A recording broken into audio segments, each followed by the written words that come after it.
So today, American primacy faces simultaneous challenges: Russia in Eastern Europe, Iran in the Middle East, and China in the Pacific. The US wants to reassert its global dominance, but this is a very bad time for a multi-front war, because the world simply isn't what it used to be. The US military is exhausted after decades of disastrous wars. Its economy has been hollowed out by Wall Street's financialization and outsourcing of industry. Factories were shipped overseas in pursuit of profit, many of them to China. And now, the strength of the US economy rests not on production, but on the perceived stability of the dollar. And the dollar's strength depends on the world's belief in American power, which is just another way of saying its military dominance. But that dominance is now being challenged economically, militarily, and strategically by Iran, Russia, and China.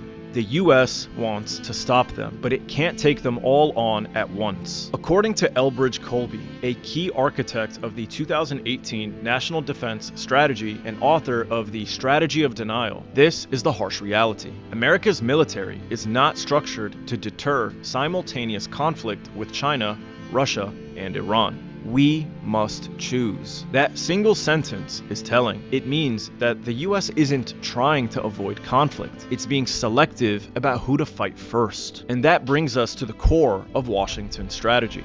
Russia first, then Iran, then China. Instead of fighting everyone at once, the US is trying to fight its competitors in isolation, one-on-one at a time and place of its own choosing. This is strategic sequencing, and it's built on an important truth. No superpower, no matter how mighty, can fight everyone at once. So the idea is to focus your power, to concentrate your strength against one adversary, break their momentum, and then pivot to the next. Because power, even for empires, is limited. It's constrained by distance, by money, by public will, by time. If you try to fight all of your enemies simultaneously, one of two things happens. You get stretched too thin and suffer a catastrophic defeat. Or you spend your nation into exhaustion, waging endless wars in all directions, bleeding your economy and your society dry. So instead, a smart power manipulates the clock. It buys time. It staggers the threats. And it handles them in sequence before they can unite or become too powerful on their own. This strategy of sequencing isn't new.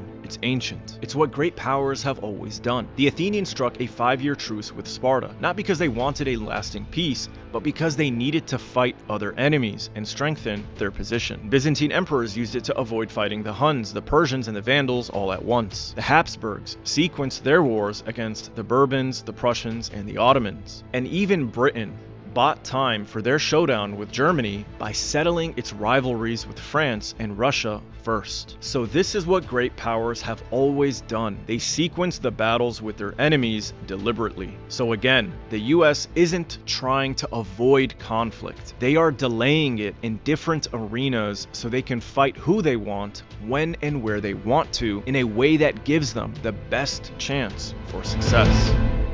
You see, the entire point of strategic sequencing is not to avoid war, it's to improve the odds of winning a war. So if this strategy of sequencing fails, the West may be forced into a global war that it cannot win. According to A. Wes Mitchell, quote, "The current state of affairs is gravely dangerous. For 2.5 years, the nations of the West have had before them on full display in Ukraine a foreshadowing of the wastage and ruin that would attend a protracted war with an industrialized power.